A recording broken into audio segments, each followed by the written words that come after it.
For some, there is no closer bond than that between father and son. This relation is exemplified by the Dickinson family. Barnabus Dickinson was perhaps the single biggest influence on his son Moss Kent Dickinson's life.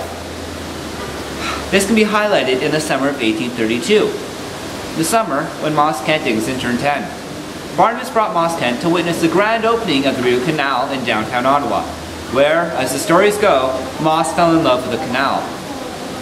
Barnabus himself owned a stagecoach and steamboat transport service and imparted a great interest in transport onto Moss. This interest in transport, coupled with Moss's adoration for the waterway, set Moss Kent Dickinson on a road to greatness. By the time that Moss turned the age of 22, he had started his first business, a forward and shipping company along the canal. For all his triumphs, he became to be known as King of the Rideau, surpassing the successes of his father. Unfortunately, Moss was never able to witness the greatness that his son would achieve.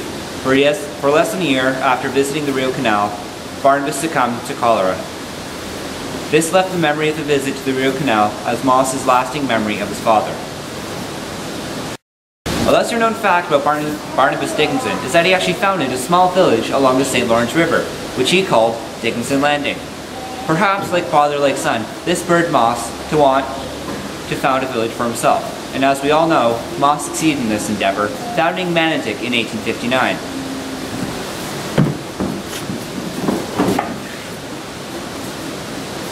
In light of his father already naming a village with the family name, Moss looked elsewhere for a name for the land he had purchased.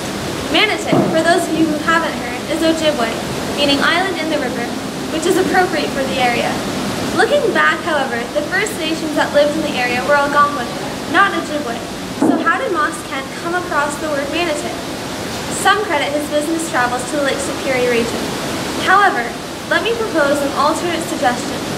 After his father's death, Moss finished his education and started a clerkship with one of his father's old business associates, Hiram Norton in Lockport, Illinois, a stone's throw away from Chicago, where, coincidentally enough, the Ojibwe used to settle.